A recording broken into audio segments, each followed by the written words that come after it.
Hello, Sugar. Welcome to the Foul Play YouTube channel. Mr. Kratz, I don't know what's happened to your voice, but I'll tell you what, it's improved 200%. Well, look, guys, welcome everyone. Thank you for coming to our weekly podcast entitled Reading with Uncle Ken. We're actually on part 34. And for those unfortunate enough to have a copy of the book, we're actually on chapter 12, entitled The Prize. And this has been a very, very difficult chapter to read. And my aim today, guys, is to actually finish the chapter. Is that you laughing in the background, BB? My aim is to finish the chapter today. Well, look, guys, welcome. My name is Dr. Silkman, and I'm from the Foul Play team. As always, thank you, of course, guys, to those who are listening to the podcast. Thank you very much. If you like what we do, please subscribe to our channel. I noticed that our numbers are increasing steadily, our number of subscribers, and that's awesome. And we want to thank, all of us want to thank you so much for being so dedicated and passionate. We certainly cover a lot of details in our Discord channel and our YouTube channel. If you like what we do, guys, please give us a thumbs up. If you have any questions, do not hesitate to put them down in chat. We'll try and answer them the best that we can. Or look, guys, and also don't forget to hit the notification bell. And when we have a podcast on, you'll be notified. At the moment, we have changed our time. I think this time is more friendly for our American friends who come to the chat. So for the foreseeable future, we'll be at this time. All right, guys. Well, look, not to waste any time, what I like to do is to introduce our panel, and they'll say hello. And the other important thing is that please tell us what time it is, AM or PM, where you're calling from. We have Alice.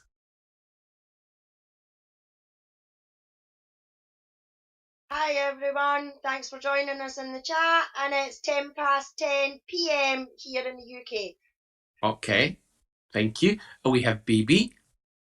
Hey everyone. For me, it's a piece of cake. It's a cakewalk today. It's 4 p.m. in the Central Standard Time in the United States. Awesome. Checking convictions. Well, I'm a minute ahead of BB. In Minnesota, it's the same time as Wisconsin. But thanks for coming, everybody, and nice to see you all. Awesome. We have Inexplicable Susan. Hey, Sugar. Hey, Sugar. She is here. 4:11 p.m. in the Midwest. Wow. Yeah, I'll just be here for a short while, but no problems at all. No problems at all. Thank you. We have Jack61. Hello, everyone.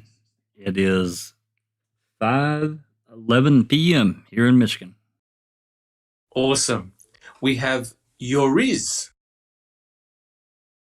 Good evening, everyone. For me, it's 11 past 11 at night. So it's Saturday night. So if I sound a bit tipsy, that's just what it is. Thank you. Yoriz. We have just Rhonda. It is 3:11 p.m. here in Utah, Mountain Standard Time, United States. Awesome. Thank you very much, just Rhonda. We have Neverly. Everybody, I am pleased to say that it's 2:12 p.m. in the afternoon. Yay! Here in California, Pacific Standard Time. Very nice change from 5:30 in the morning. I deserve a raise. Boss, I deserve a raise.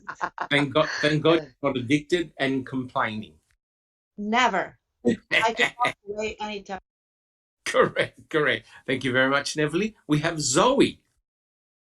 Hi everyone.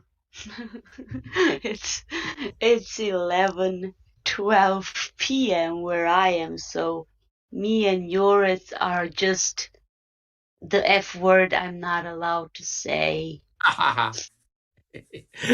Thank you very much, Zoe. And we have Sammy. Howdy, everybody. And it is 4:13 p.m.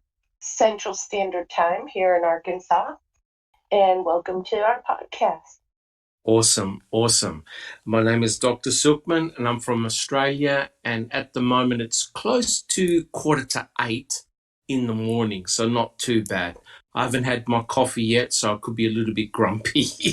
Yeah, but Doc, you're from the future, so you got to tell them it's Sunday morning where you're at. Correct. I'm actually, it is Sunday, so I'm calling from the future. Send me the lotto numbers. Correct. I'm calling from the future. Well, look, guys, thank you very much and welcome. Like I said, it's really good to be here. And we also will have, I believe, checking convictions, likely Zoe and Sammy, who'll be checking the chat. So if you have any questions, please put them down in chat and we'll try and answer your questions as we're doing the podcast. All right, guys, so that we don't waste any time, what we'll make a start. So hopefully today we will actually finish this very sad chapter. All right. Now, remember, we're doing chapter 12, The Prize. I continue. This is Ken Kratz. I quote, "My life had become about as unmanageable as I could envisage. 5 days before, I was getting along just fine. A well-respected district attorney, an accomplished and well-respected trial lawyer, father to a straight-A MBA student, living in a tastefully appointed condo in a town I loved, and happily dating a few wonderful women.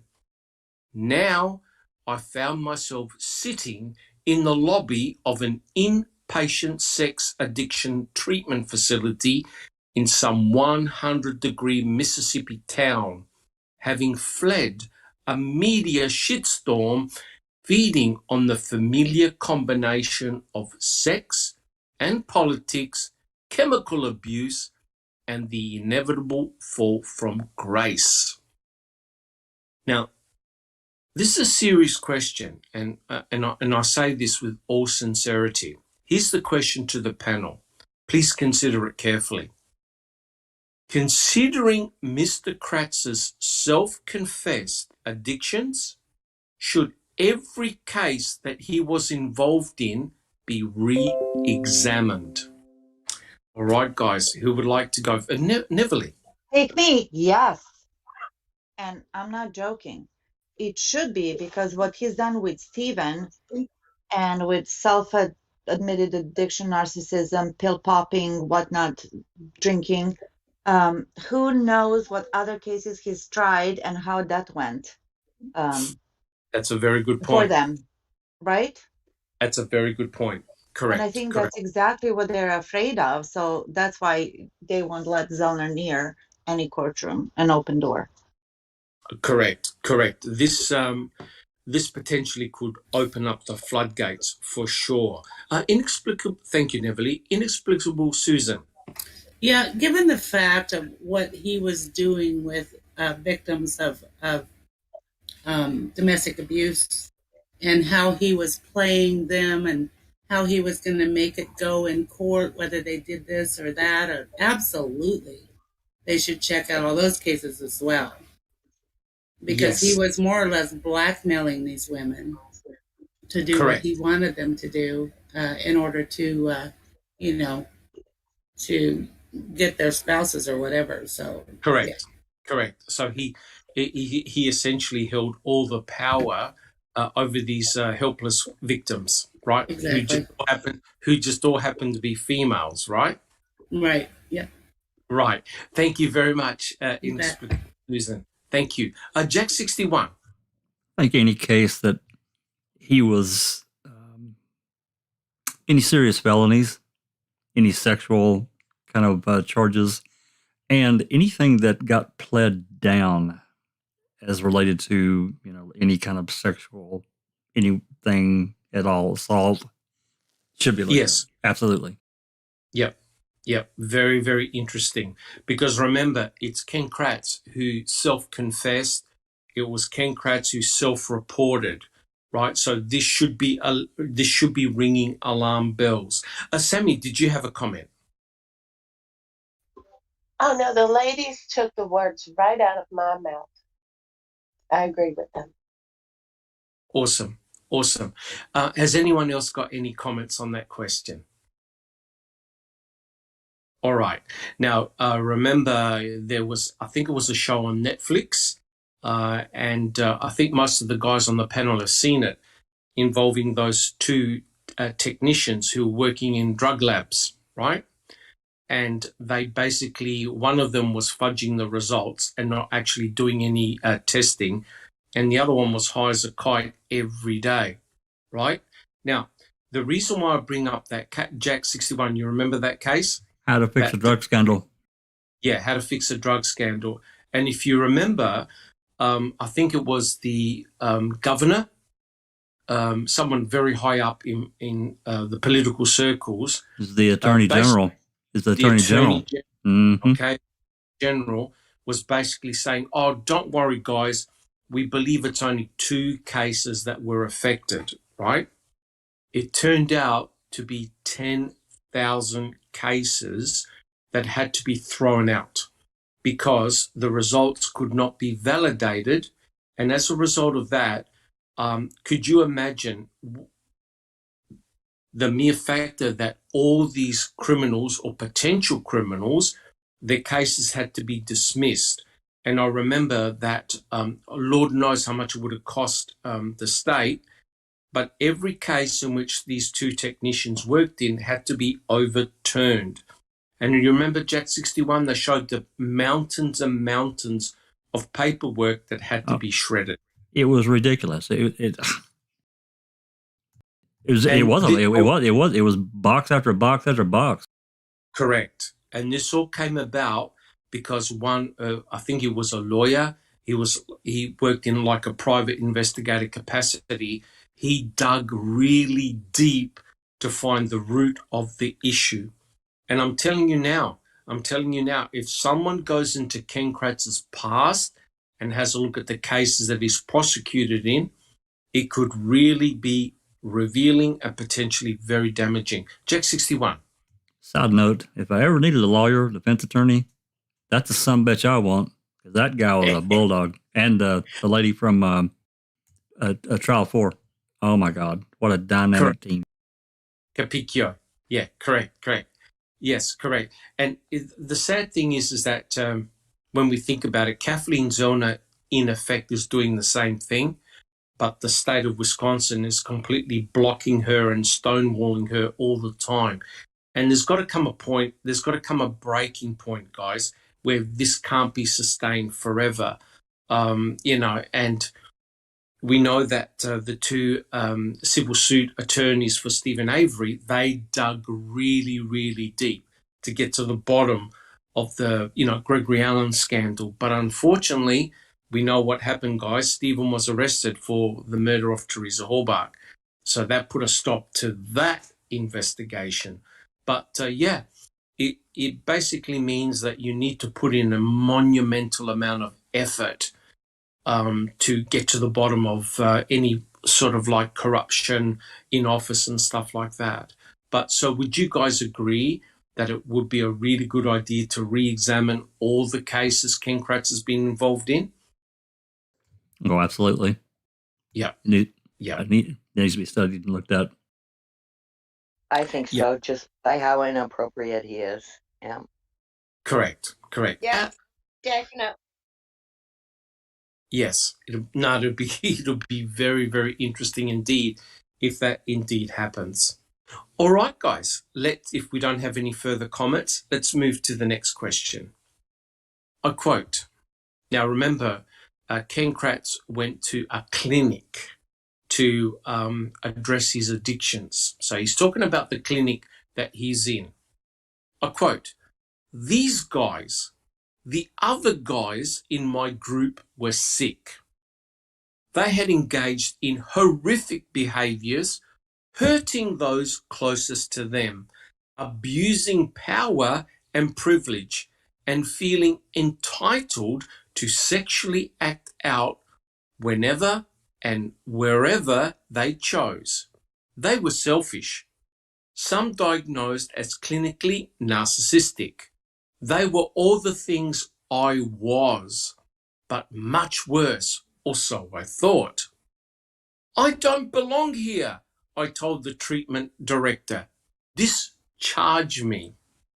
Right? And the question is this: why was Mr. Kratz trying to differentiate himself from the other sick individuals in his group? Checking convictions. Well, of course, that's the narcissist in him. And of course, he might have a small, but he's not anything like any of them people. That's horrible. Correct. So, according to him, he wasn't sick. Everybody else was. You're is. That's exactly what I thought. He's the previous comment you said, he's always victimizing himself. Like, everybody, it's all about him, and this is not right. He's just a big narcissist. That's what he is. We can't say anything else about it. Correct. It's so obvious. Yes, correct.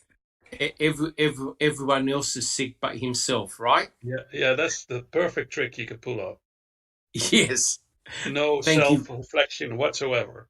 No. Correct. Blame everybody else. Thank you, Yuris. Check your convictions. Do you have another comment? Yeah, I just wanted to admit they never admit anything like that. They're not the ones with the problem. It was somebody else that gave them. So now, then Correct. Correct. Because his doctor gave him these pills, it was the doctor's fault. So he just has to, because it's medical. You know what I'm saying? Correct. Yeah. Pass the blame along the chain. Neverly, do you have a comment? Yes, he was right where he belonged, in the group for addicts, as he says that he was. And, he was just in denial. That's really to be expected, that, I don't have a problem. That's why people have interventions, right? And Yes. everything that he said, when he was like, why am I here? I want to be discharged. I don't belong here. They have worse problems than I do. You know what I mean? That's really, really typical. And I was going to really bite his head off. However, he said that, or so I thought. So I'm like, okay, I'm going to let it slide. Yeah. But yeah. But he's special. The special prosecutor, I hope the chair was just sturdy enough to hold his weight. Yeah. Correct. Who needed special attention, right? Sunshine Christina, do you have a comment? And welcome. Well, thank you. Sorry I'm late, Dr. Silkman. No problem. Do we actually have proof that he went to rehab?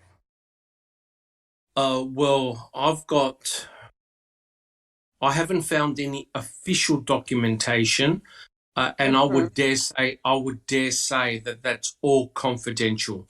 If it's to do with medical treatment, there's no way you're going to be able to get any of this. Because I could see him entering into an agreement, like deferred prosecution, getting sentenced to rehab, and making all this up and not going. I mean, I could just see Kratz faking it, He obviously didn't learn anything. He's still a narcissistic, drug addict, sick guy. So I wonder if he even completed the program at all. Well, yeah, that's, again, Sunshine Christina, that's very difficult for me to confirm because it's all to do with confidentiality and medical records. Maybe Neverly can speak a little bit more about that. Neverly. Yes, when it comes to the medical records, especially when it comes to a psychiatrist, psychologist, or anything like that, the rule is unless the patient, in this case Kratz, was a threat to others or self, they cannot release any information. And also, if it goes to court, then maybe, but it has to be really like a good cause, like a threat to self or others. Yeah. But my other point is what the Christina said. Kratz would do anything just to keep it on a hush hush and maybe make a side deal, like, okay, I'll attend counseling. Okay, I'll join the group. I'll pay a fee, a fine for whatever. Yes. I'll Yes. settle out of court, but I don't want this to be public. So that's what they usually do. Remember, O.J. Simpson, what he did, he paid like $250 fee, and he had to do some public service, which was speaking for domestic violence and whatnot. So it becomes a hush hush. But those are like the steps that you have to take. Correct. But willingly or not. Yeah, but the other thing, of course, is that I think Ken Kratz is also trying to solicit sympathy from the readers in terms of, hey, look, I've done all these bad things, but I did go to therapy, so that'll make me all good all over again. That's cured, all right. cured, and everything is okay. You can forget my past indiscretions. Jack 61. Yeah, Ken Kratz will never change. It's sort of like the key, the doc. It's like he's trying to get the jury to forget about the key. We don't need that key. Just hypothetically, But the second thing is I remember, and again, I don't know if this is true, and so I don't want anybody to repeat what I'm saying as fact. But there was some conversation. It's been a few years now, but I remember this, that he allegedly went to Mississippi or somewhere in the South for treatment. Yes, that's correct. However, there was an ad, a boy toy or whatever the hell his moniker was. Right. Yeah, boy toy one. Thank you. That was posted it was in a day before or a day after he got there. So I don't know. I don't know if that's true or not. I just throwing it out there. Correct, because what's very interesting is that he actually described other people that went to the clinic, and he talked about the fact that there was a famous golfer who went to the sex addiction clinic. I wonder what golfer he was talking about, Jack 61. Oh, well, that would be interesting. I don't know. Yeah, but before I ask the panel, isn't it interesting again how he deflects to other people, right? Well, I'm not the only famous person here. There are others who are more sick than what I am. Is he name dropping Tiger Woods without name dropping Tiger Woods? I think he was name dropping. Correct. So basically, he's saying, "Hey, look, I'm not the only scumbag here. There are others." Inexplicable Susan, do you have a comment? Yeah, I just wanted to say that you were reading that, and I just felt, I felt so sorry for him. He was down there sweating in Mississippi. Poor guy. Correct. Oh, he would have been excessively sweating. Correct, in Mississippi. Thank you so much, Inexplicable Susan. Checking convictions. Jake's right. If it was paid by the county, there would be a record payment for payment. Yes. I'm pretty confident that there would be a record somewhere, but like I said, if it's a medical type of situation, you're not going to be able to FOIA them. They're private and confidential, as they should be. But remember, this is Ken Kratz, who's writing about these events in his own book. That's how come we know about it. All right, guys. Anybody else have any comments? All right, we're all good. Fantastic. We're doing very well. We should be finished. Actually, not too long. We're doing very well. Okay, I quote, "I learned that addicts stop using the executive decision-making part of their brains, the prefrontal cortex, and start using the midbrain, also aptly referred to as the pleasure center. the ability to weigh the consequences of your behaviors is all but removed. There is no considering the hurt you may cause others, no empathy, just the powerful impulse to do whatever is required to get your next hit of dopamine. When you're an addict, what were you thinking? The straight answer is that they literally weren't. Now, this is a very, very important point. And here's the question to the panel. Did this explain his relentless pursuit of Stephen Avery before, during, and after the trial? Right? Because remember, he said you feel no empathy. Check 61. Yeah, I think that's another confession there. He didn't feel anything, or except for maybe this thrill of getting that next hit of, going after and potentially getting Avery on this. I'll write your book for you. You're passing up this great chance. There's, I could go down a whole list. Correct. And you know what? That, I think, in itself amplifies the fact that every case he's been involved in should be rechecked again, especially after an admission like this. Sunshine Christina.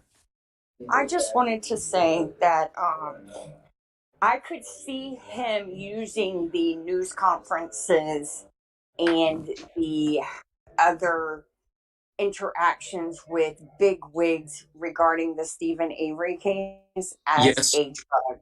Like, I could see that could feed his sense of power and his sense of entitlement. Like, look how important I am. I'm holding court with blah blah blah blah, or all the cameras are focused on me. So I could see him being drawn, like Kathleen Zellner said, like a moth to the flame. 100% correct. To the flame. Yep, 100% correct. Look how you looked. Yeah. I'm sorry. Look how you looked during the press conference, the March 2nd press conference. He was beaming. Correct. And it's really funny because if you saw him, ma'am, in that particular press conference, he actually had a big smile on his face, right? And then when they started the podcast proper, that's when he started to put on that real serious, remorseful, disgusted face. So he was acting. He was absolutely acting. Sunshine Christina.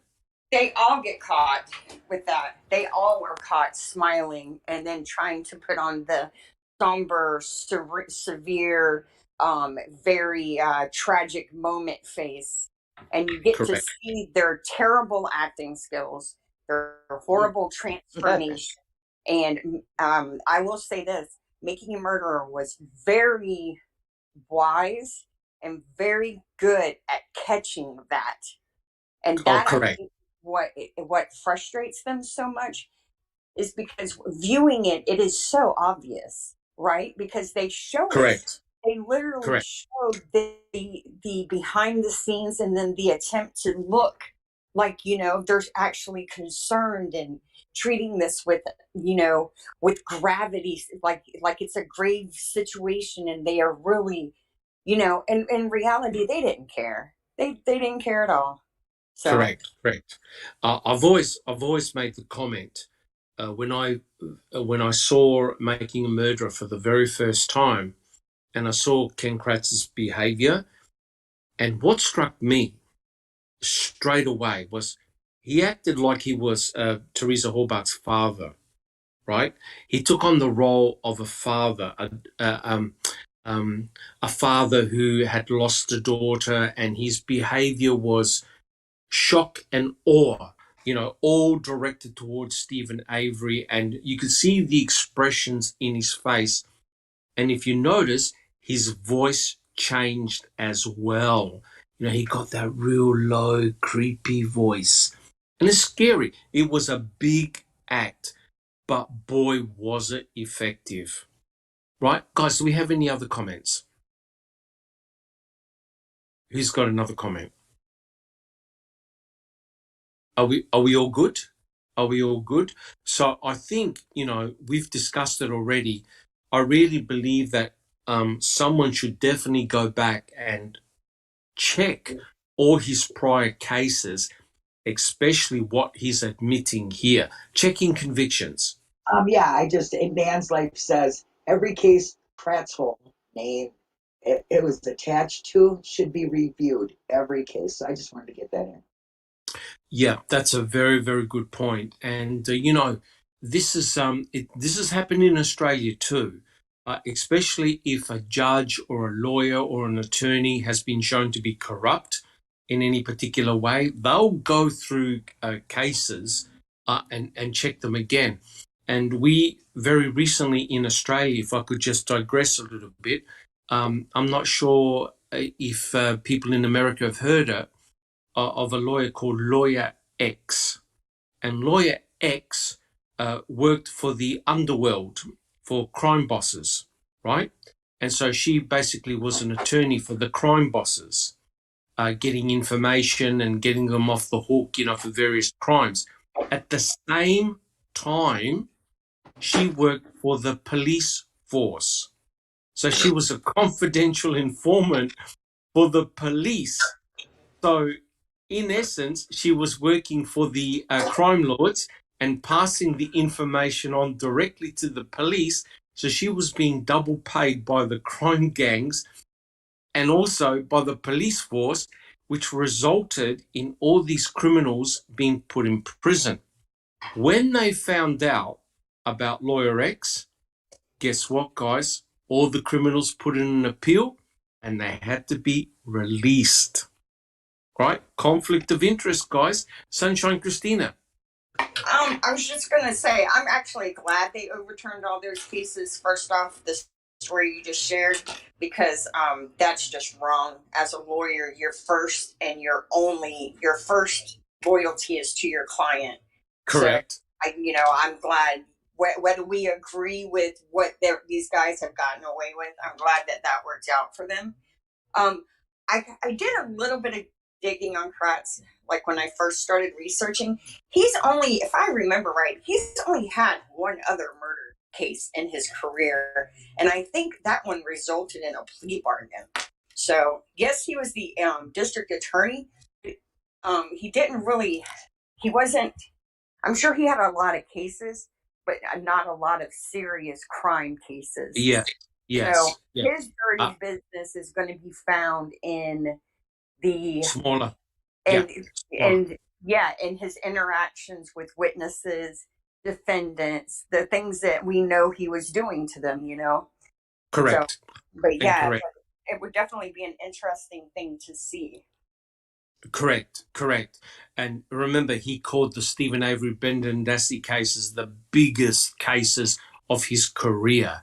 And he honestly thought he was going to be the knight in shining armor and people were going to bow down to him after convicting both Stephen and Brendan, and that his career was going to shine and advance.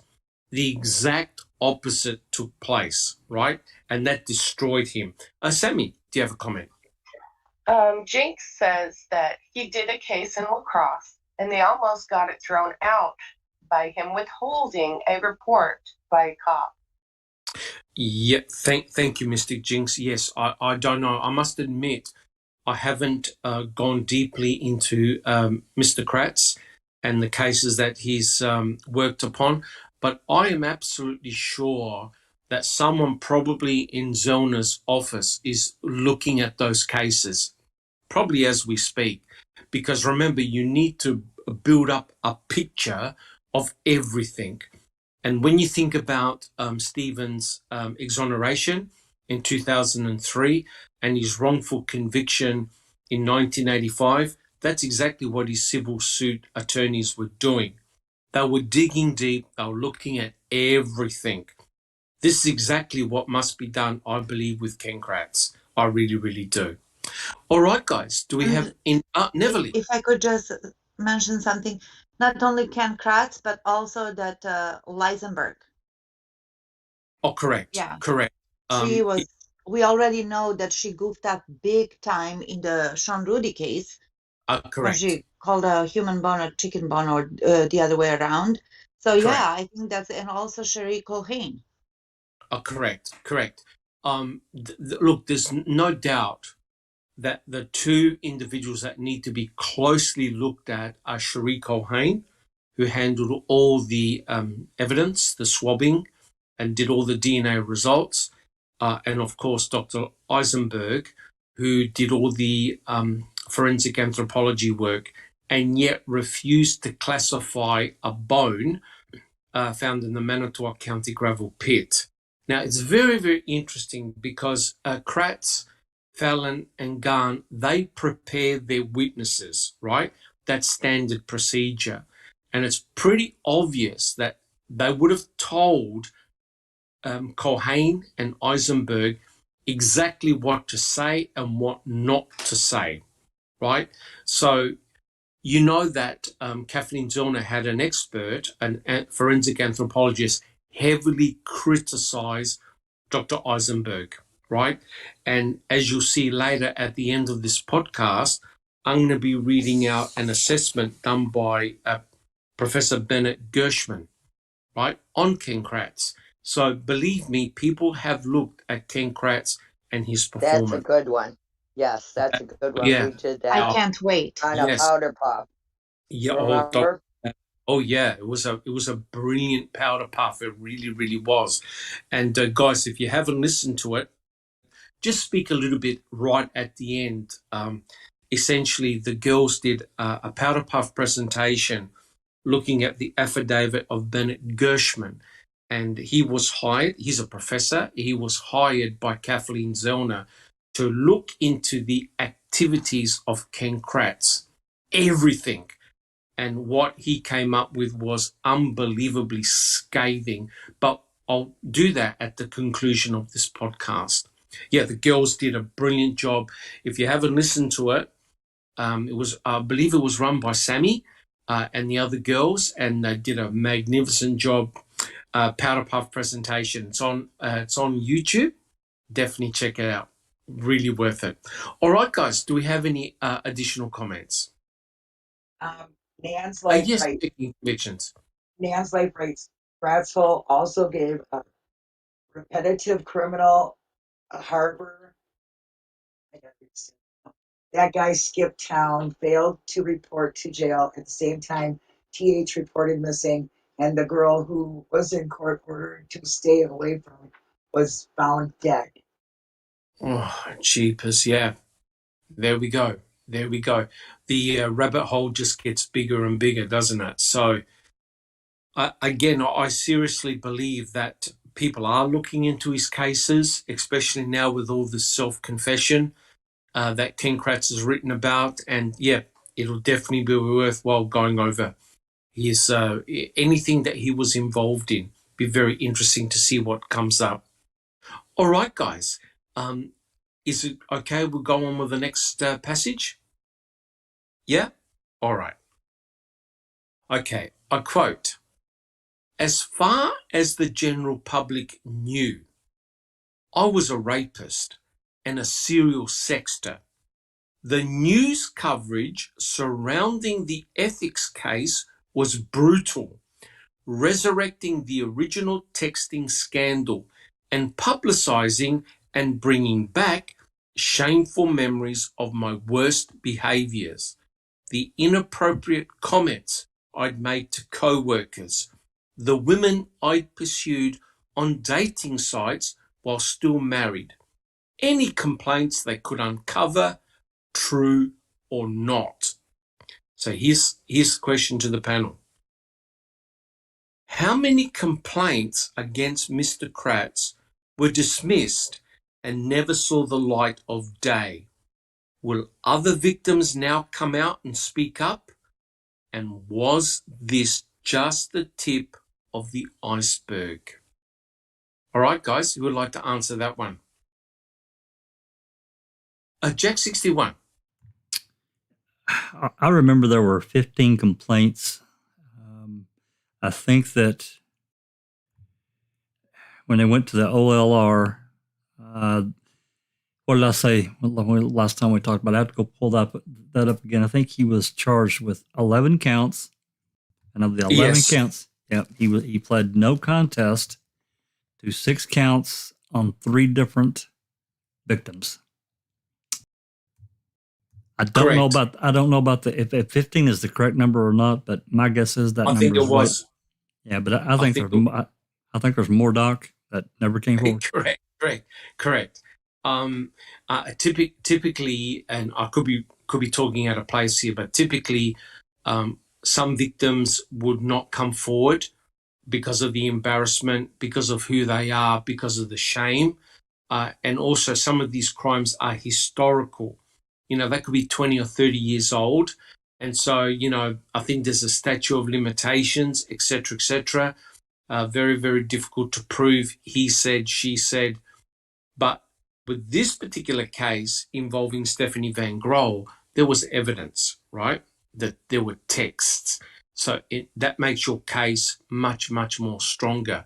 There's all this evidence that's there rather than he said, she said. So this was particularly damaging for Mr. Kratz. All right, guys, any other comments? Do you think there'll be more victims? Is this just the tip of the iceberg? Yours. Yeah, I was going to say, I remember doing an interview with Mark Hoddenot and Jerry Buting, and we were chatting in the back room, and we were chatting about what Kratz would have been like before all the Avery cases, and well, basically what he said was like this behavior was well known to him before all the cases, the Avery cases came out. So Yes. I think it's highly, highly possible that there's more to it than this. Then it's not only the Avery case that made him the narcissistic that he is, Correct. And what's very interesting here is that he even said he worked on a lot of cases involving sex, drugs, and narcotics, and other violent crimes.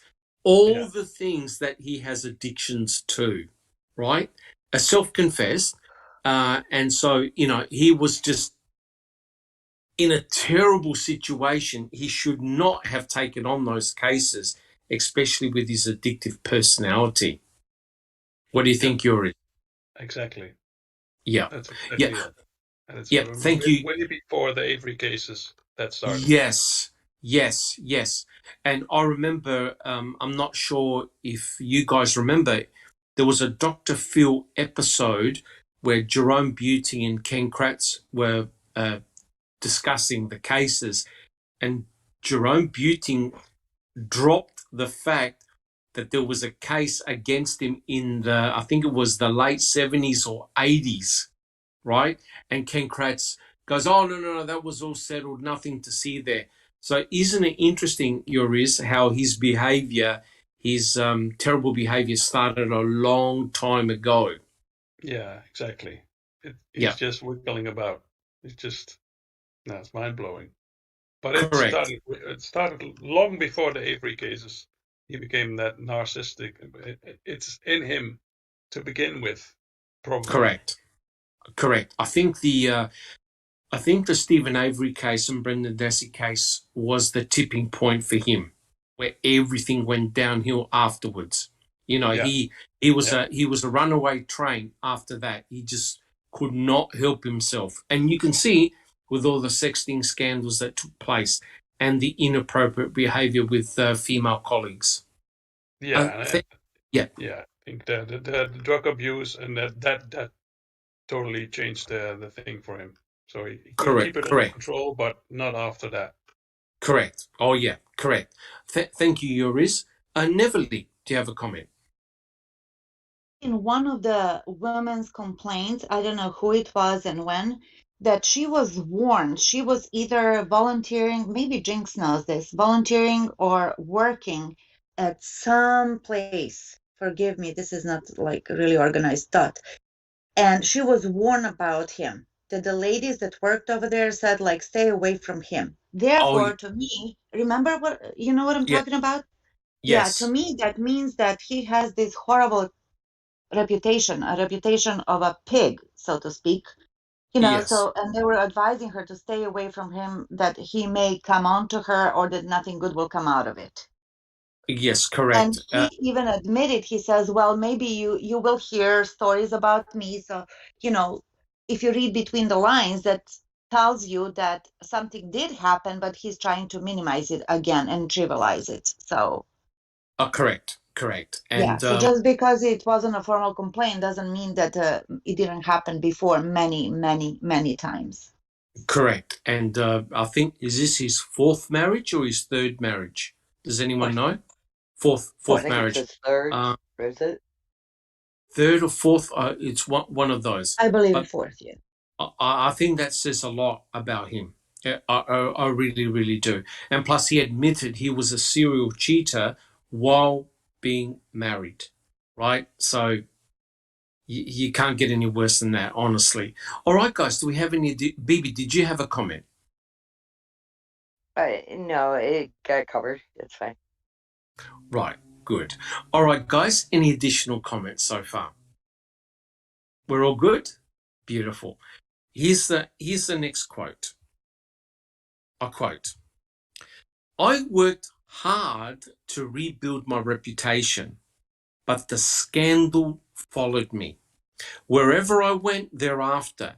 And once Making a Murderer was released, the hope of living down the sins of my past were extinguished once and for all. Now, here's the question.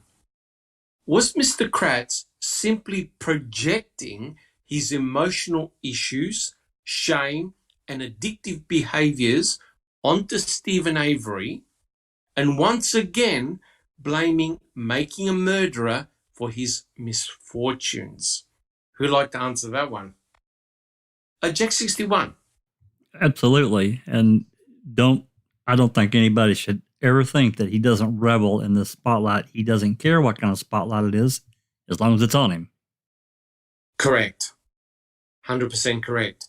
Do you remember, guys, when the Brendan Dassey Seventh Circuit Court had just concluded? Guess who showed up? Ken Kratz. And he gave a little mini press conference promoting his book at the press conference. Now, isn't that remarkable? Nauseating. Correct. So it was an opportunity for the spotlight to be on him again. Yuriz. Yeah, well, this comment as well is also about victimizing and just putting himself in the center in it, and it's just mind blowing that he does it every time again. He starts his story and it's all about just in 2 words, it's all about him. Correct. Correct. Nothing about anybody else. I think Correct. Just mind blowing. Correct. Because self-centered bastard. That's what he is. Well, remember, he even said individuals like him show no empathy, right? They have no empathy. I mean, I have encountered a narcissist. I know what it's like now. Looking back, I could understand it. It was my former boss where I worked, and my former boss ended up being booted out of the university for, guess what? Sexual harassment. And, this guy held a very senior position at the university, and it was a known thing.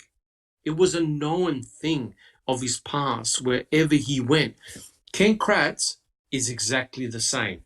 They cannot a leopard can't change its spots, right? So the question is, how deep do the problems go with Ken Kratz? Yuriz, do you have a comment?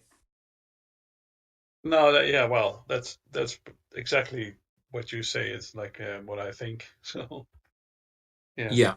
nothing to add to that. Yeah.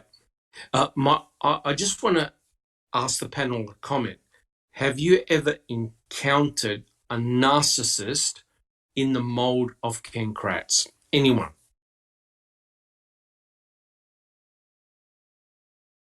Sammy? I have, and I honestly believe, though, that KK needs to refrain from doing any more to this book. He's done so much damage, it's not even funny, to himself. He's actually sounding more and more like the serial killers that I'm studying. They have little to no prefrontal cortex, and this makes it so that you, me, his kids, anybody else is no different from a coffee mug or something like that to them. A Everything means is to an end. always, Means to an yeah, end. yeah. Correct.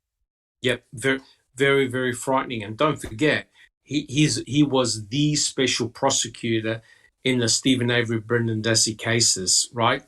And isn't it interesting how the comment by Kathleen Zellner was she was going to have great delight in unmasking Ken Kratz, right? And it was just brilliant. And that's exactly what I would love for her to put Ken Kratz on the stand. It'll be unbelievable. All right, guys. So has anyone ever encountered a narcissist? Jack 61. Oh, sorry. I was just going to add to. Oh, no, any comment? Well, I probably haven't encountered someone quite like him. I have been around and worked around some narcissistic people that were pretty bad. But, I think back, my comment is, I think back to some of the emails that we've gotten access to with Ken Kratz and seeing how he addressed certain females within, the authority, whatever, that he would email. He was very polite. He was very charismatic.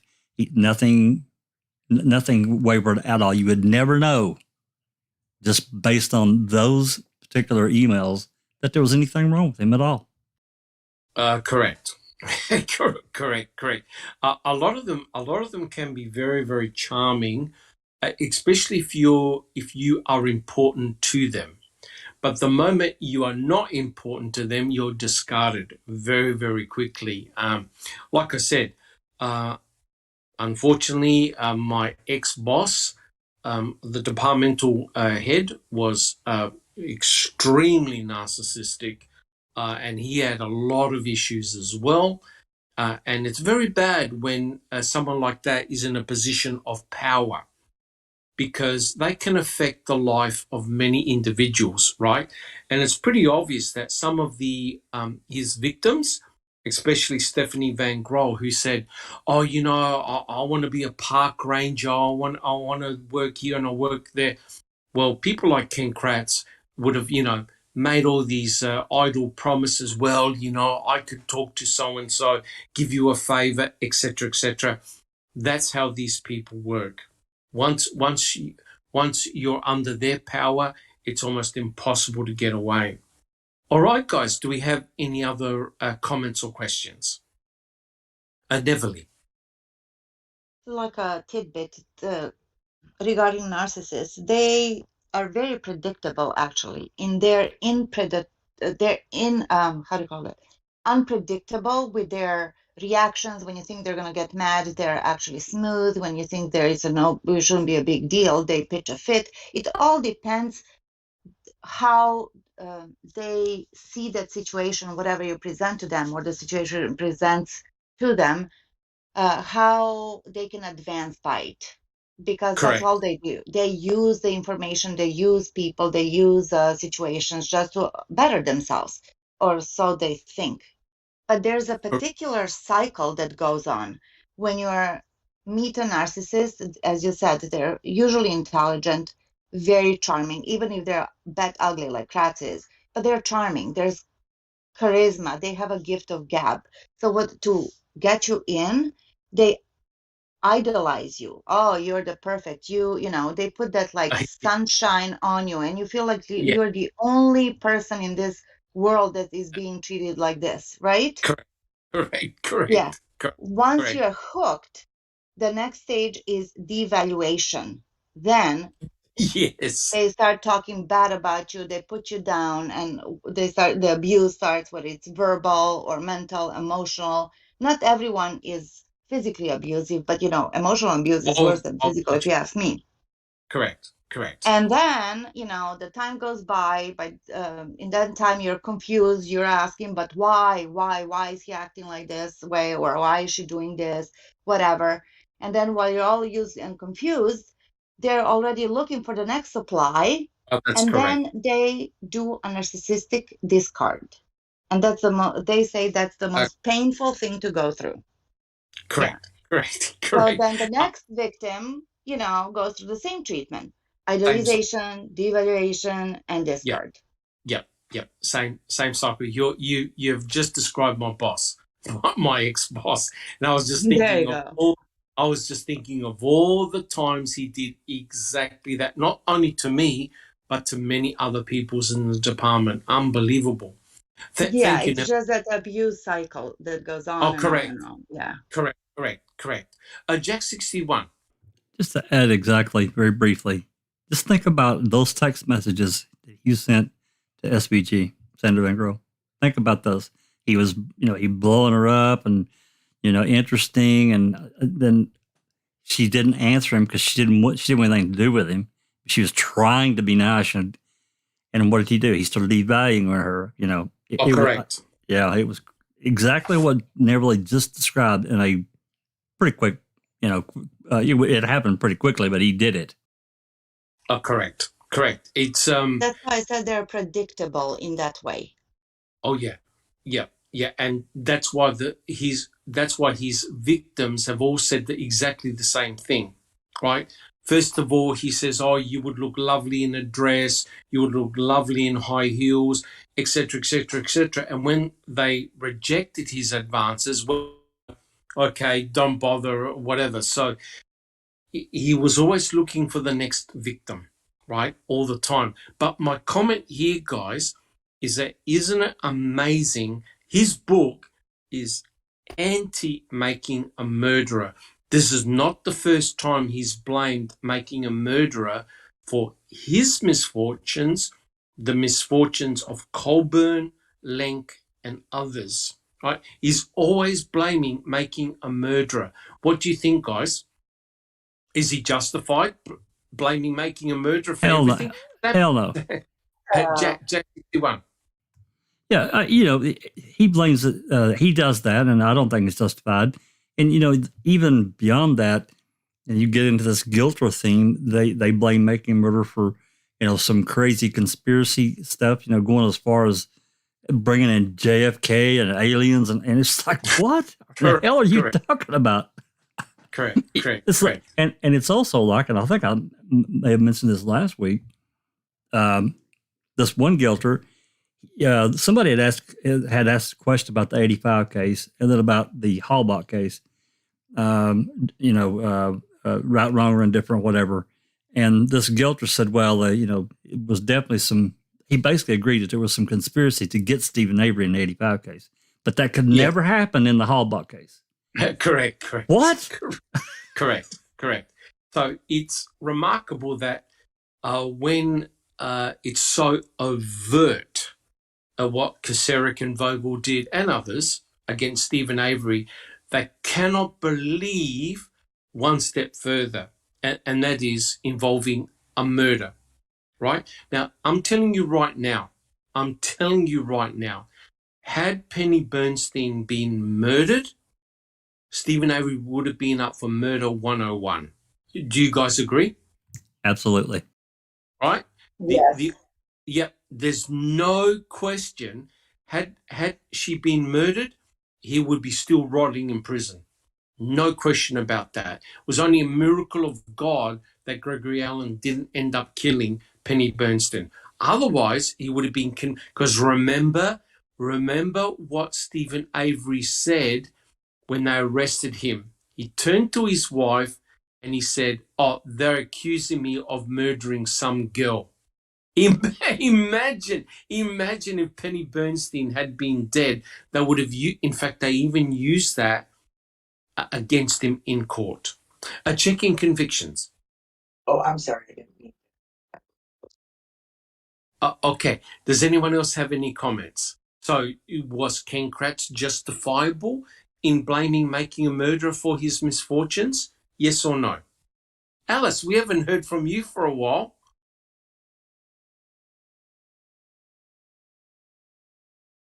Alice. No, because everybody beat me to it. Everybody's bet me to it, Doc. Every answer I wanted to say, somebody else has bet me.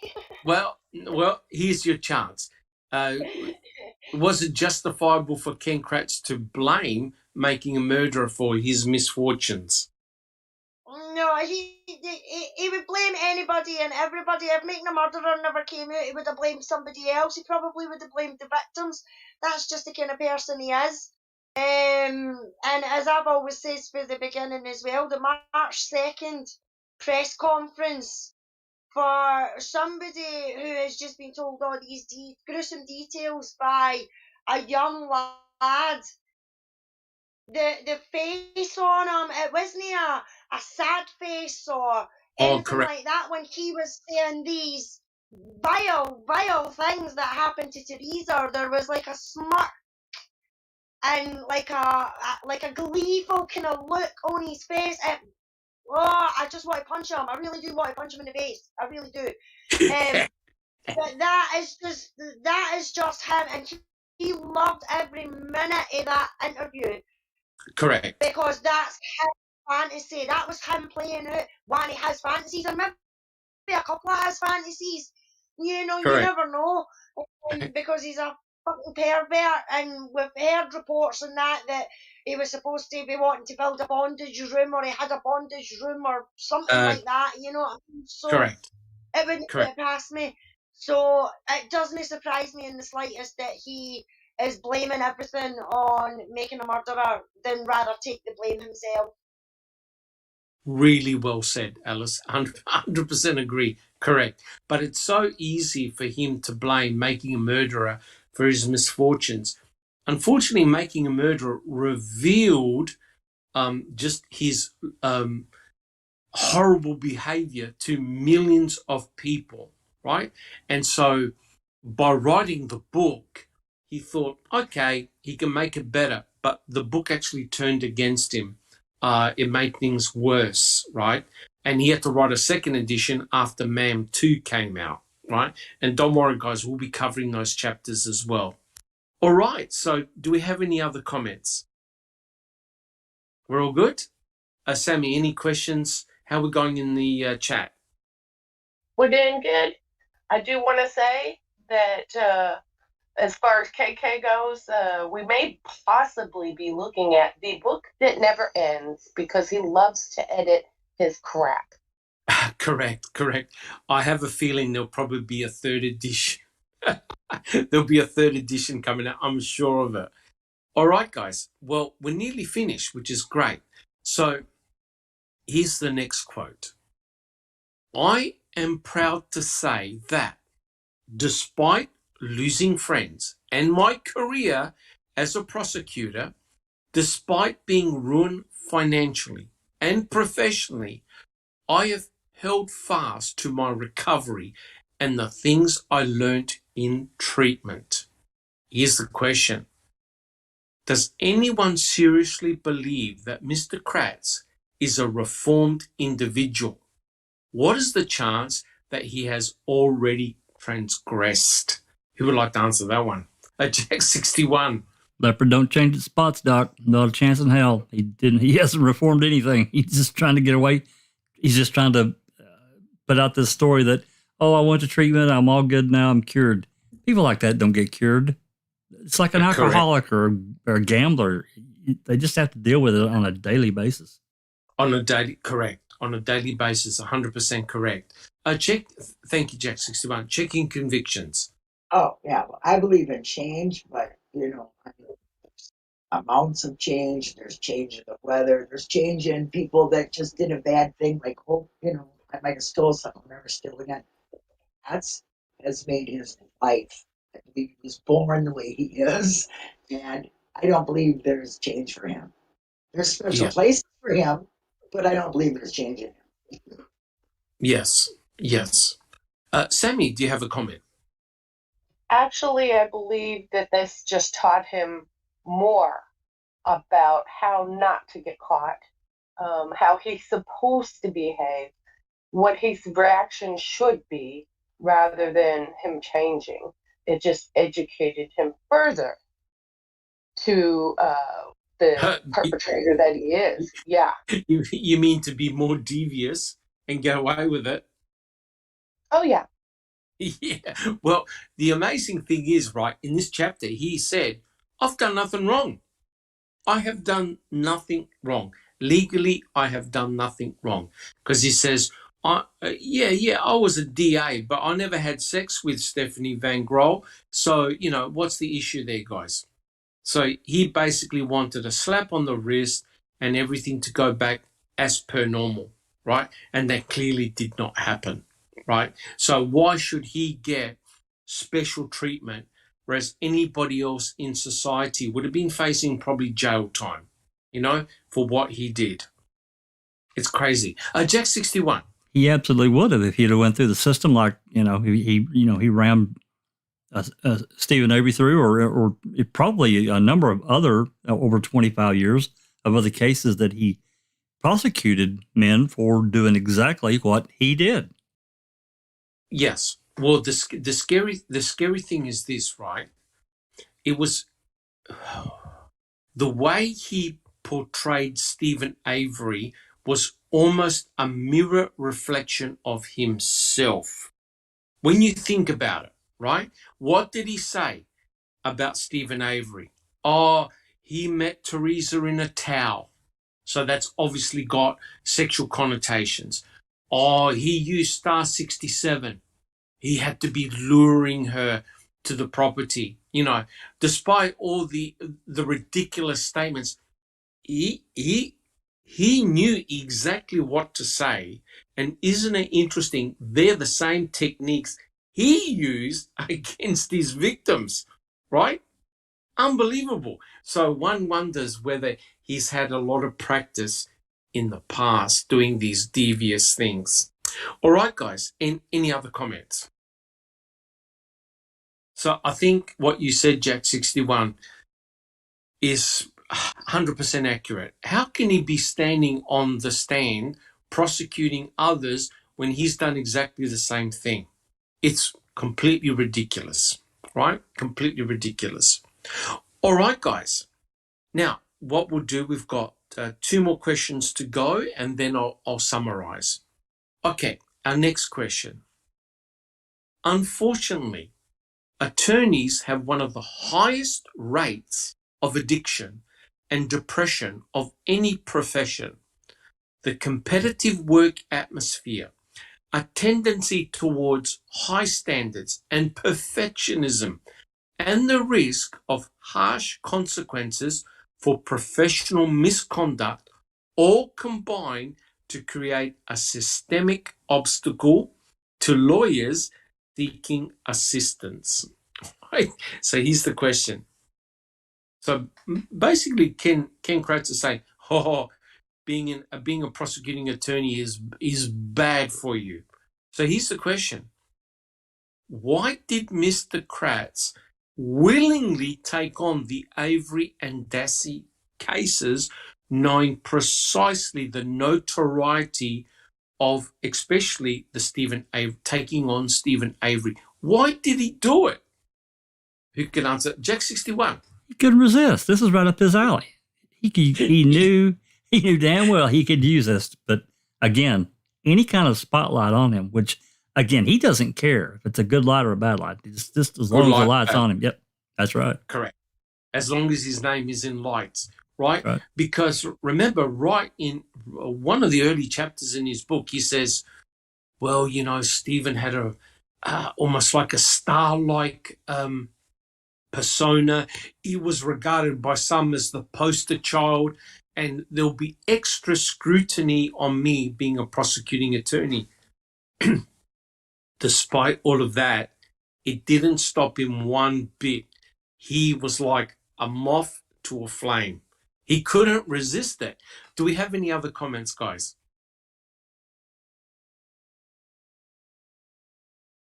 Anybody else? Okay, excellent. All right, guys. Well, look, we've got our final question here for the chapter. Now, listen carefully, because he has a parting shot at several people. Okay, I quote, "Oftentimes, I wonder where I'd be if I hadn't gotten help. And once in a while, I wonder whether things might have been different for Stephen Avery if he'd been forced to confront his own narcissism and entitlement. If he'd found a way to manage his anger that didn't involve lashing out at others. I wonder too how things might have been different for Teresa Horbach." Right. So here we go. Here's the question. Why did Mr. Kratz insinuate that Stephen Avery had identical personality issues as himself? And has Mr. Kratz really learnt anything from his harsh lessons? Who'd like to answer that one?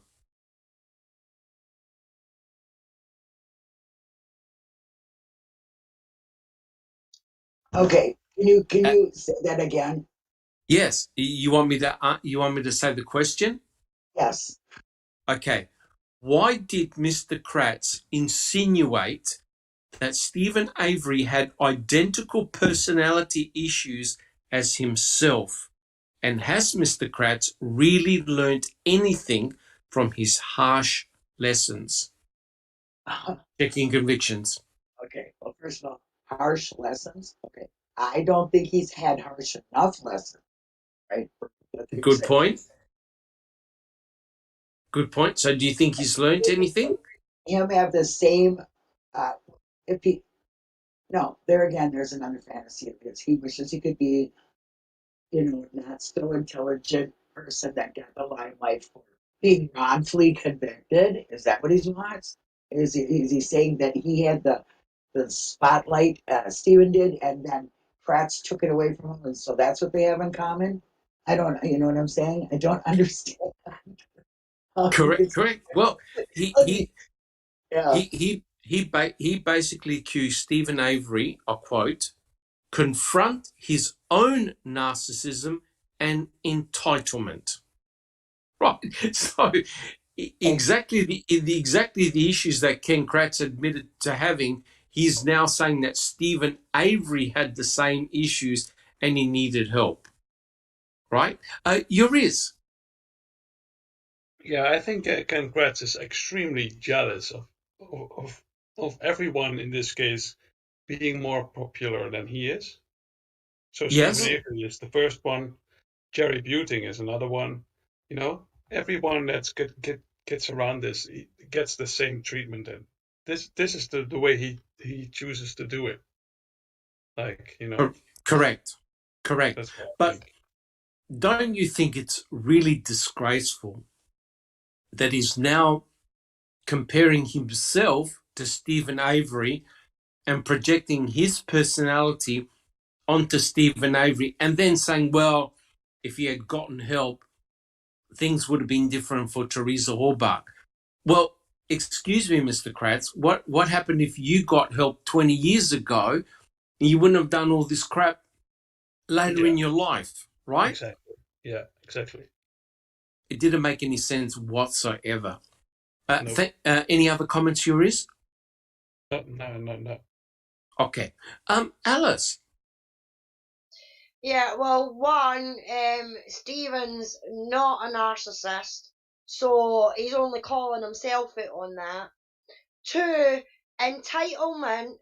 You're bloody damn right, Stephen had entitlement. He spent 18 years in the frigging jail for something that he never done because of a corrupt police force in Manitowoc, and didn't get out, and only got out because of DNA. So yeah, you're damn fucking right, he was entitled, and he should be prouder to have been entitled. And he has learned, Kratz has learned no lessons whatsoever from what's happened since Making a Murderer, because one, as you say, Doc, he added chapters to his book to try and, to try and put more out there, but instead it just made it even worse. Yes, it So did. he has learned no lessons whatsoever, and I completely agree with what Yoris says, and the fact that Kratz was jealous of Stephen and Yes, the popularity that Stephen had. Stephen was mixing with politicians and correct, everything, correct. and Kratz was left on the outside, and he did not like that. So he had to try and do something about that, and that was to try and make Stephen out to be as bad and as Yeah, cruel and nasty and evil as possible, and for correct. him to be the archangel. Well, he ain't no fucking angel, I can tell you that. Correct. Correct. 100% correct. And that's why he had to basically destroy Stephen Avery as a person, as a character, and to make him into an evil monster and a murderer. Right? So he was basically trying to shift the landscape into putting the attention all on himself rather than on Stephen. Because remember what he said in court? He goes, "Oh, Stephen Avery gained some notoriety in 2003 when he was exonerated." And that's it. And he said in court, whatever happened to him in the past has got nothing to do with what's happened now. So he dismissed everything from the 1985 case to his exoneration completely. He tried to diffuse it. Neverly, do you have a comment? What you guys said, and to me, Kratz seems so obsessed, like overly obsessed. I know that he's focused on the defendant, right? In this case, Stephen Avery, but this is not normal behavior when you think about it. He's obsessed.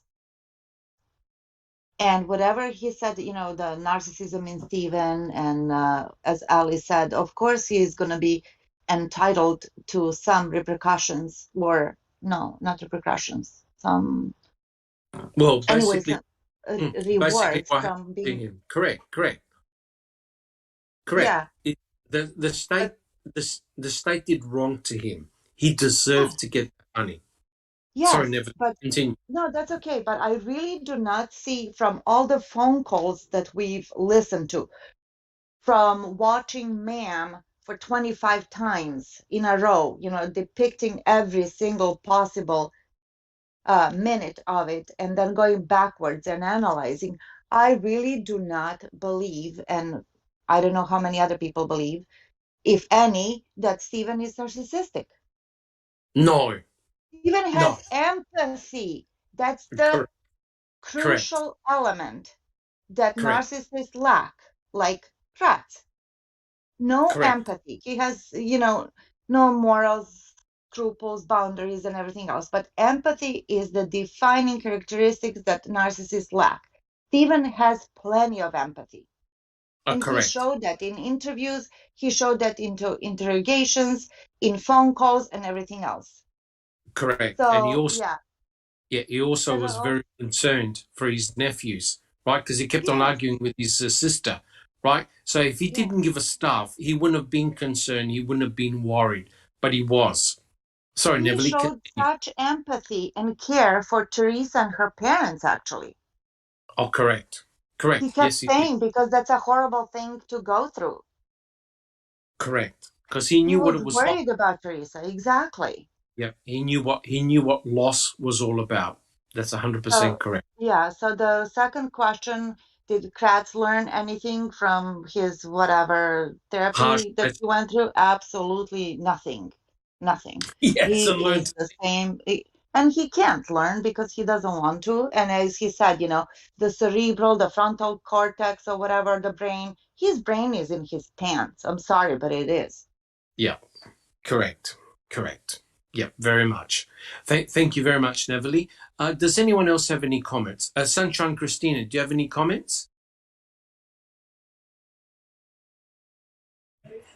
Kratz is just, I think that he was perfect for the state of Wisconsin to lead this Yeah. Yeah. disastrous investigation and prosecution, because he's such a flamboyant character. So Correct. everyone's attention was on him and his next dramatic thing that he would do, like for instance, having Bobby tell the body joke, even though Mike O is the one that actually told it. So everybody stayed focused on the things that he was doing, and it deflected the attention away from what was going on behind the scenes. Correct. Correct. 100% correct. And you're right. I agree with you. He was the perfect DA to do it because of his character, because of his personality. Jack 61. You know, another question, I guess, you know, do we think that, or does anyone besides me think that Kratz was used by the state?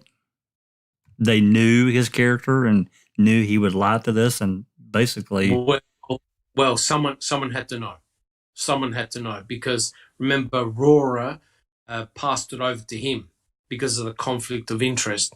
And Kratz made a big song and dance in court saying, well, you know, we took over the county and I'm doing them a big favor.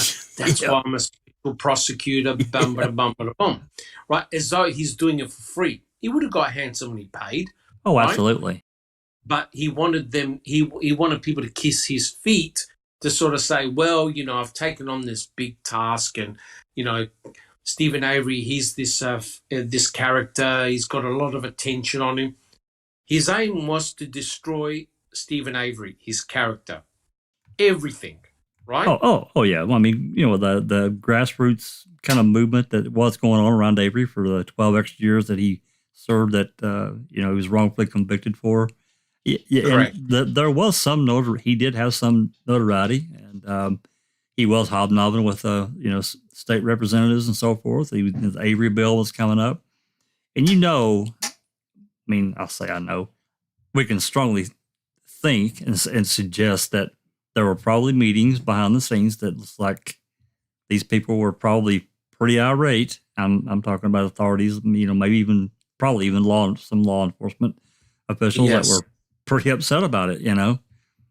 But, you know, the final thing is that, again, I think about after 2007, you know, Brendan gets, I think he's I don't remember exactly when he was actually sentenced, but I think Brendan was sentenced in August. But I think about moving forward in that time frame, Kratz knowing what he had accomplished, yet he falters and kind of falls in the well. Instead of him going up, he goes down, and Correct. he loses everything. And he had to know. I mean, it's like that he wanted to be able to go do what he wanted to do, however he wanted to do it, and not be held responsible at all. Oh, correct. People like Ken Kratz have got no boundaries. They've got no boundaries. And like I said, the only reason why he apologized was because he got caught. Yep. Otherwise, he would have continued his behavior all the time. All the time. Thank you, Jack 61. Neverly, do you have a comment? They don't have no boundaries. Don't forget, no scruples. So they will do and say anything in order to prosper, to gain some benefit. So yes, correct. he was a perfect character to be a special district attorney to prosecute such a bullshit case, because he would lie through his teeth without flinching. Correct. And we mustn't forget the press conference he did on March the 2nd, when he basically gave out the narrative of what allegedly Brendan and Stephen did to Teresa Horbach without doing any fact checking, right? And one of the journalists asked him and said, well, Mr. Kratz, is there any DNA to back up the kid's story?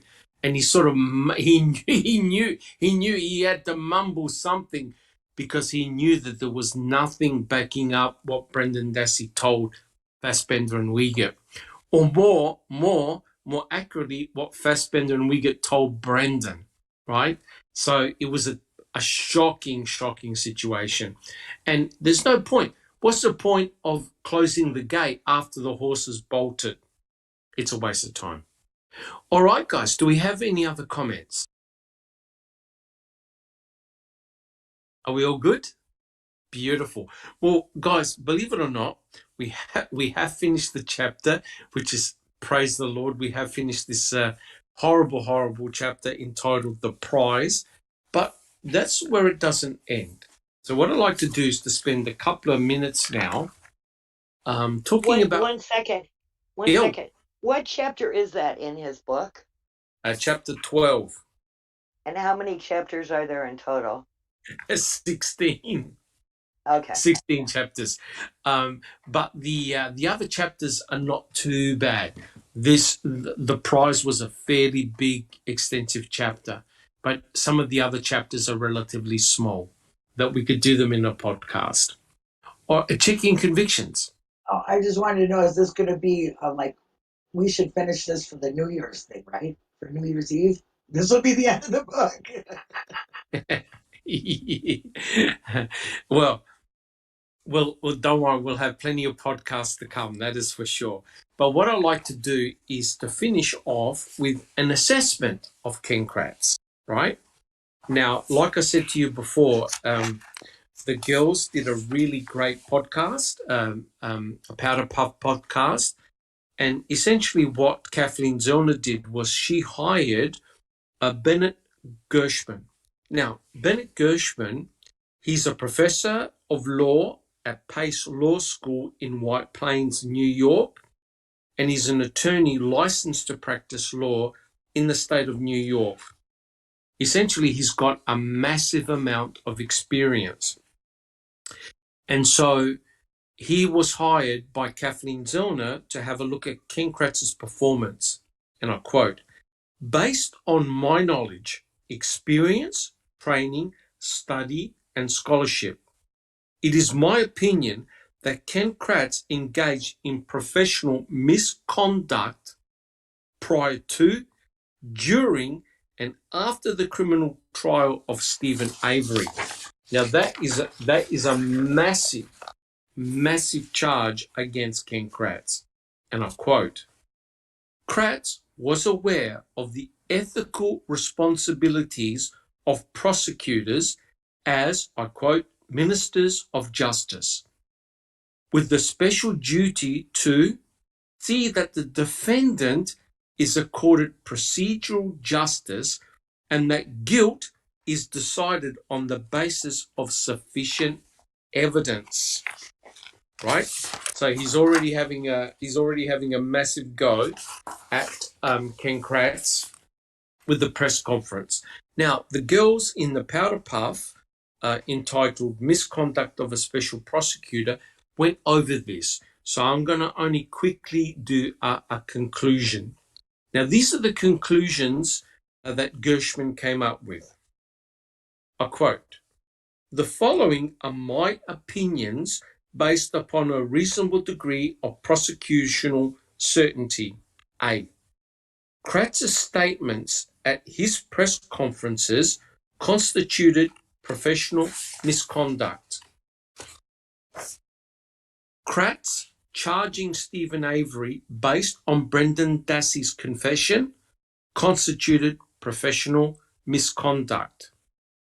Kratz's attempt to introduce in evidence allegations of Stephen Avery's prior wrongful acts constituted professional misconduct.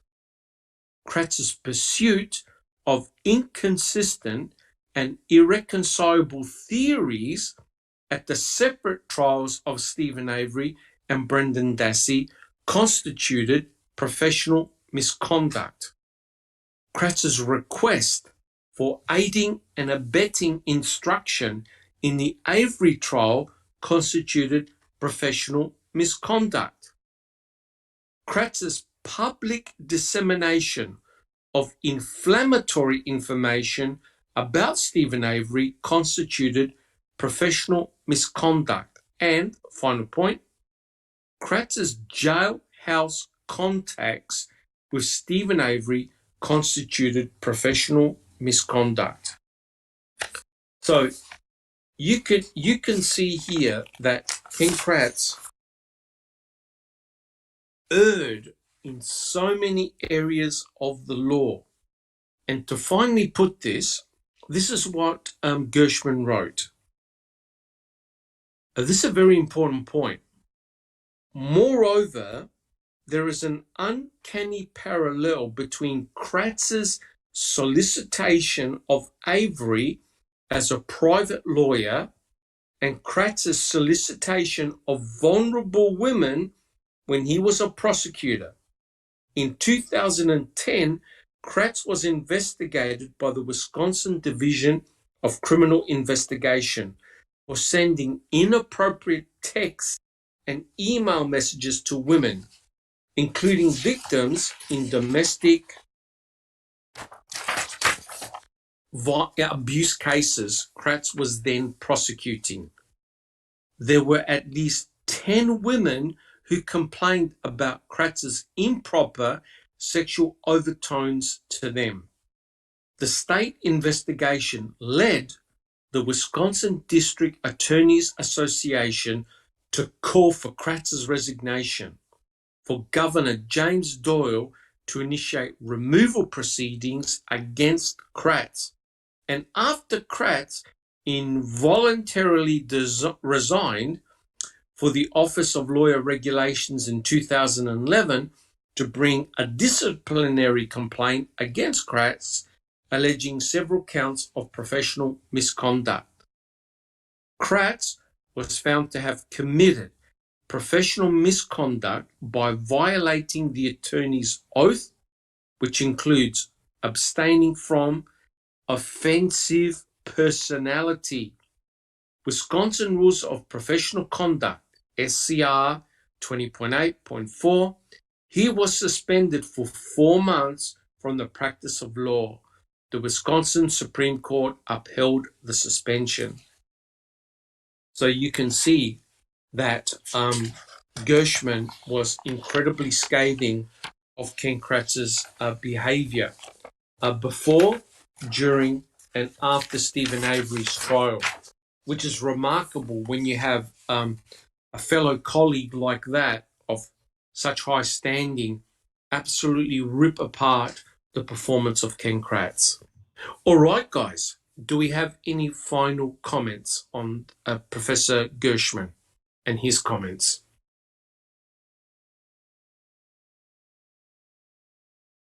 Bibi. They're brilliant. Kratz was wrong from beginning, middle to end. And he's spot on. He's brilliant. Correct. He nails him on all counts. Correct. And I urge everyone, guys, check out the Powder Puff podcast on Bennett Gershman. It was brilliant. Really, really well done. Neverly. Yes, thank you for reading this out. I know that it's only experts of it, but it was like sweet music to our ears. Because once again, with all the confusion and dizziness and fog that Kratz did with his book, not just with the book, but on top of the trial, when we were all like, what? Wait, what? What? All of a sudden, there's a person who actually dissected it and explained to us and validated our feelings and our thinking that that Kratz was really wrong the way he acted, behaved, and prosecuted this case. And thank you, Neville. And you know what the most important thing here, guys? It's got nothing to do with making a murderer. It's got nothing to do with making a murderer. This was a professor who went through all the trial transcripts. He went through everything in an independent manner. And he came up with all these scathing report on Ken Kratz and his behavior and performance. Jack 61. That's another thing that they like to do. They've been doing it since the series hit. They want to blame Making a Murderer somehow for the activities that happened, these legal things that happened, and it has nothing to do with it at all. Nothing.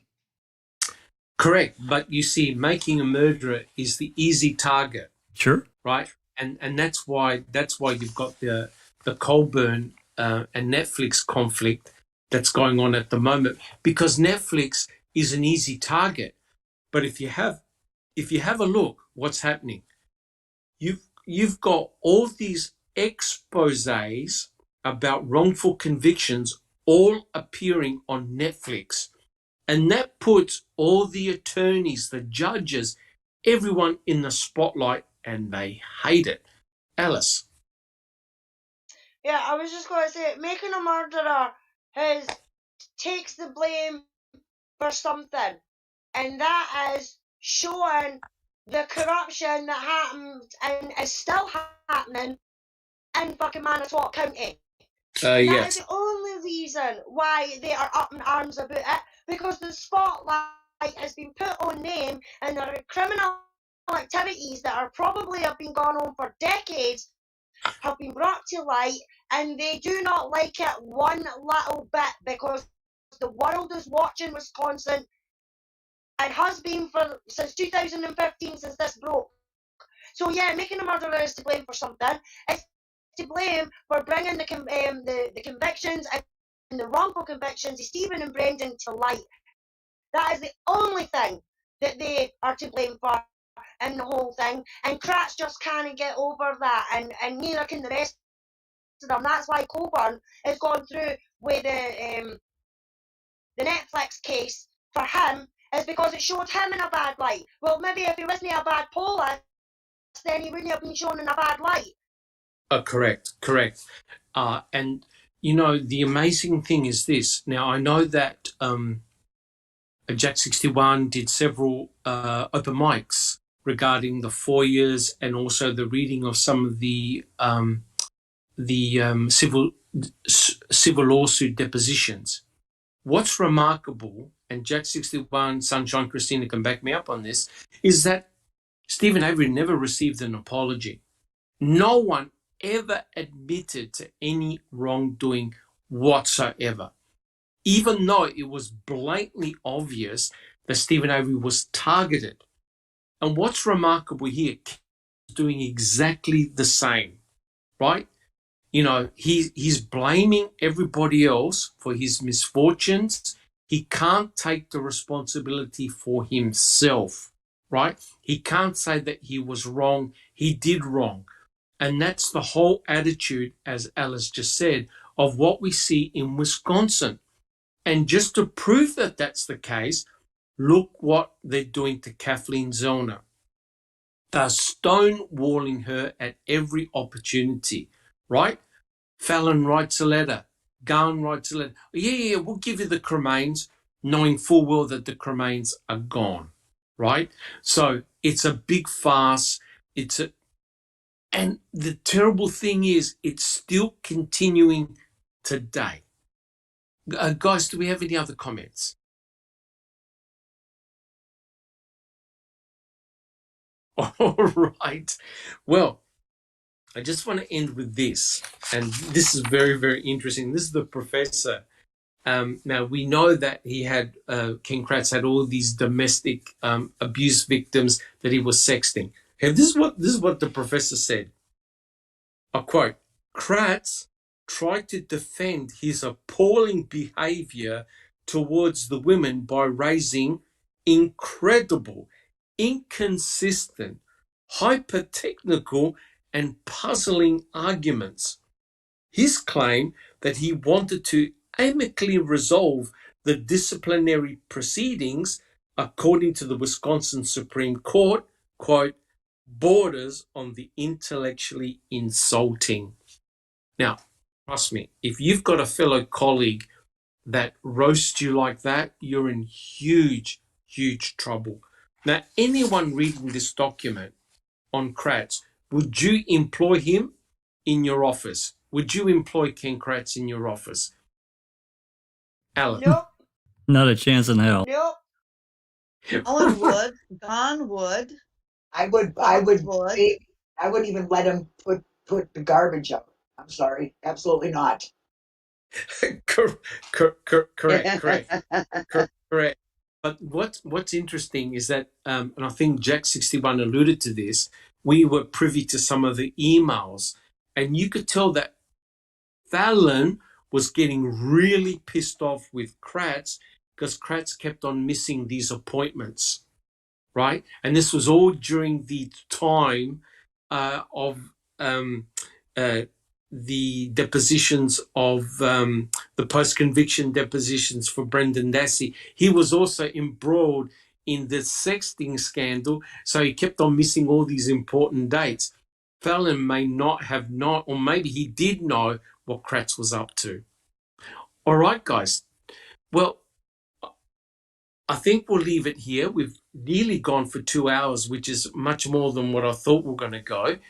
First of all, I'd like to thank the panel for all their fantastic comments and wisdom. I'd like to thank all the listeners in chats. We got a lot of people today. Thank you so much for your comments and questions. It's awesome. If you like what we do, please subscribe to our channel. Give us a thumbs up if you like the podcast, and let us know how we can improve.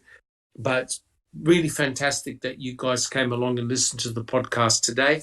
I realize that the subject matter is not very pleasant, but we're learning a lot about Ken Kratz and his inner thoughts, and I think that's very, very valuable. All right, guys, as traditional, let's go down the panel quickly and tell us how you're going and how things are coming along. Alice.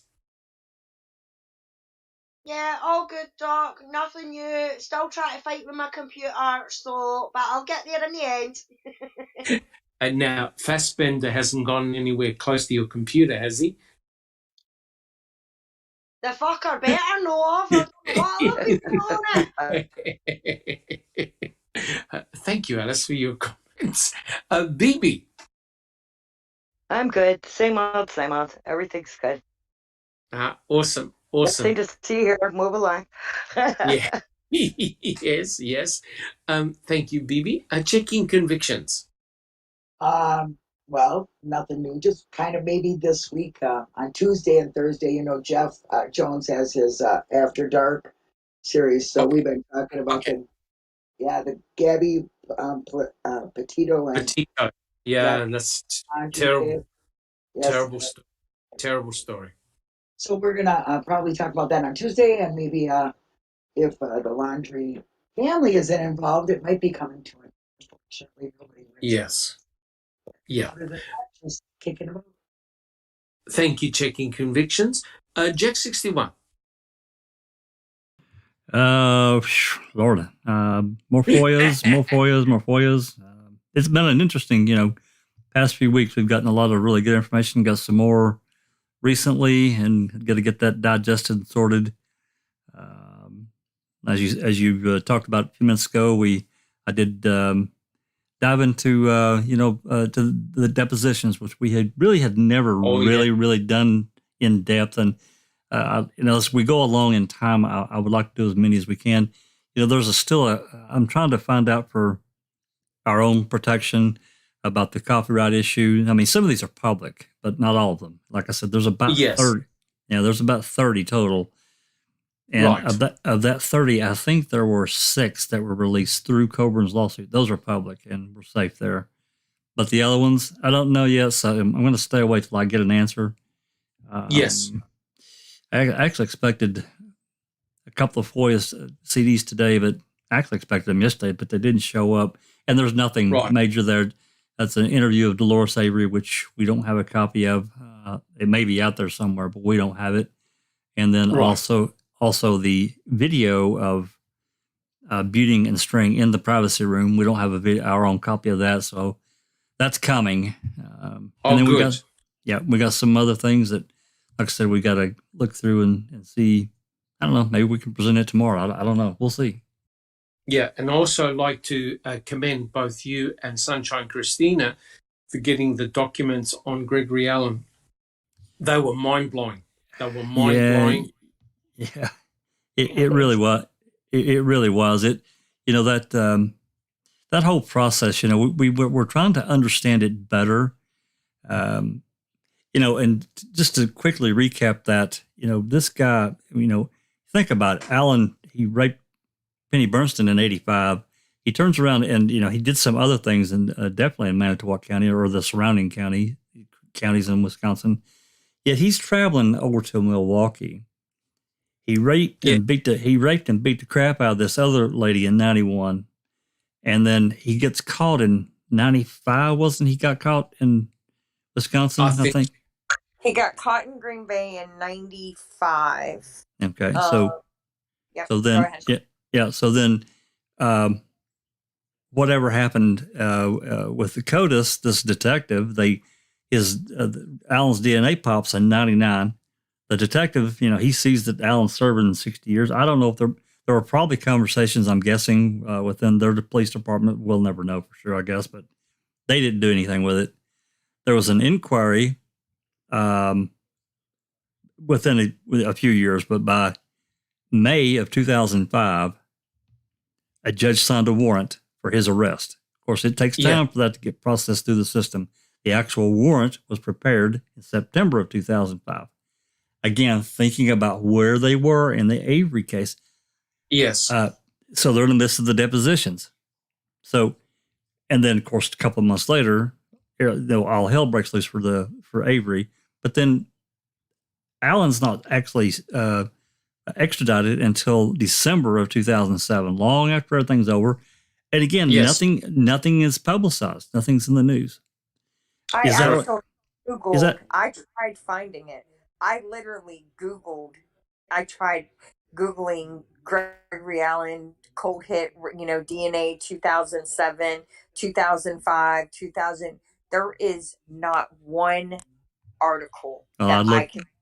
I looked too. I couldn't find anything at all. Nothing. And again, I don't know that I don't know if that's a intentional thing. My guess is that it was, but I can't prove it. It's speculatory, and I don't mind the speculation end of it because, well, the timing. I mean, come on, the timing sucks. Come on. Anyway, yeah, it was very interesting, Doc. But that's another interesting open mic. Oh yeah, for sure, absolutely. For sure. Like I said, and I know that Sunshine Christina and you spoke on it. It's the chronology and timing of events. You see, if that blew up in the media, that would have given sympathy to Stephen Avery, and so hence they had to deep six it, right? Because that was the whole idea of the civil suit depositions, that Gregory Allen was continuing to do his crimes against these women. And if this case suddenly comes up, it's going to really amplify, all the grievance against Stephen Avery, right? The fact that they wrongfully convicted him and Gregory Allen was free on the streets. So it would have made things a hell of a lot worse. Yeah, I mean, the last thing I'll say, and I'll let everybody else talk, is I have to wonder, and I've thought about it even more, what would have happened at any point, let's just say from mid-2005 up until, let's just say mid-trial or even towards the end of the trial, if any of that had broken in the media. Gregory Allen, extradited or cold hit in CODIS for rape of a woman in 1991. How would that have affected the story? I think it would have blown all to hell. Oh God, yeah, absolutely. It would have opened up all the wounds again. You see, Sorry, Sancho. It would have. I would like to think it would have made a reporter question the narrative, right? Correct. And start looking deeper at what was going on, questioning Manitowoc County's involvement, questioning Poggle. Literally, I mean, we have him telling the microphones that Manitowoc County's role and only role was to lend equipment. As a piece of equipment was needed, they gave us that piece and that piece only. They were kept at arm's length in the investigation, right? So if someone had taken that and had started digging prior to trial and started seeing prior to trial that, and writing about it in the newspaper, that the jury pool is reading the radio, because if you read the voir dire, these people are eating up everything put in the media about this case. Yes. So if the narrative had changed from Avery is evil, Brendan is corrupted, to Manitowoc County, Calumet County lied about Manitowoc County's involvement, Stephen would have been sympathetic again, right? Yes, You know, yes, he would have been a human being. He would yes. have been evil. And people would have been like, this is not right. And they That's would correct. have expected actual evidence of guilt. They wouldn't have taken the key for, Kratz's explanation for the key. Yes, They wouldn't have yes, taken the yeah. explanation, the Uh-huh. tar, the RAV because of inclement weather when it was dry out, yet to Correct, untarp it when it started raining. I mean, correct. all of these things that we know are ridiculous, the jury just didn't even question because Stephen was evil. But if That's Stephen had been once again introduced as a sympathetic character and correct. Manitowoc County as evil, then it would have changed the outcome. Yes, it would, in my opinion, it would have. But Sunshine Christina, hold all those thoughts, because that's an excellent discussion for another open mic, for sure, for sure. Yuriz, how are you coming along? I'm still awake. It's 1 a.m. in the morning, and Oh, I've met. awesome! Yeah, that's good. And not tipsy, and not tipsy. Oh, tipsy. I was from the beginning, but I'm still, I'm still here though. It's good, which is good. Oh, I don't awesome. think I'm not sure if we're going to say the same thing about Zoe, but we're going to find out in a minute or half a minute. But I'm just I'm doing just fine. The same thing day in day Awesome, out. Going awesome, on that much. So yeah, love to be here. Was awesome. Thank you. and thank you for coming on the panel. Thank you, Yuriz. Thank you. Neverly, how about yourself? Well, and still following cases, listening to the sad case of Gabby Petito and Brian Laundrie. Just, at 22, what could go so wrong that it has to be, somebody has to be killed? Just sad and scary, but the emphasis on mental illness and issues is Yes, out there, which is great. Actually, unfortunately, something big has to happen and somebody has to catch on. And then all of a sudden we're looking into that. So it's very, very interesting. Still browsing through Netflix, seeing many, many more cases about wrongful convictions. And even, if you haven't seen The Phantom on Netflix, I mentioned it last week, go and see it. It's about a case of mistaken identity in Texas, and just go and see what happens. And Oh my yeah, God. yes, right? Did you see yeah, it? yeah. Yeah, Yes, I did. I have seen it. It's yeah, brilliant. It's brilliant. And yeah, it makes you feel sick to the stomach. very, very. And on a lighter note, I've seen James Bond No Time to Die movie. It was excellent. You people go and see it so we can talk about it. I'm dying over here because I don't want to say something, and I have this urge to talk about it. James Maybe we could Bond. do a Bond podcast. Yes, please. Yes. Well, there's a lot of crime. Yeah, exactly. All right. Exactly. Thank you Okay. so much, Neverly. You're welcome. Sunshine Christina. Just more FOIAs, more hunting down, trying to nail down exactly what happened with Gregory Allen has been my focus, obviously, for the past few weeks. And thanks to some other foul play community members, they gave me some other ideas of other things to look for. And so I'm on the hunt for that. Awesome. And thank you so much. We all were. It was a very, very interesting podcast on Gregory Allen. That is for sure. Thank you so much, Sunshine Christina. Zoe, are you there? I think she's asleep, Doc. Probably asleep. All right. Sammy. I'm doing quite well, thank you. And I would like to say something, after this case with Gabby Petito and Brian Laundrie, something, I think they bit off more than they could chew, number one. Yeah. Number Yes. two, if you think that for a second you or a loved one has mental health issues, no matter how minor or profound they may be, go get help, because there's no harm in getting a little bit of assistance in coping skills. If you feel like, or someone believes that you or a loved one is in a toxic relationship, go get help. There is a constructive way out. It doesn't have to end this way. And that's all I have to say about that.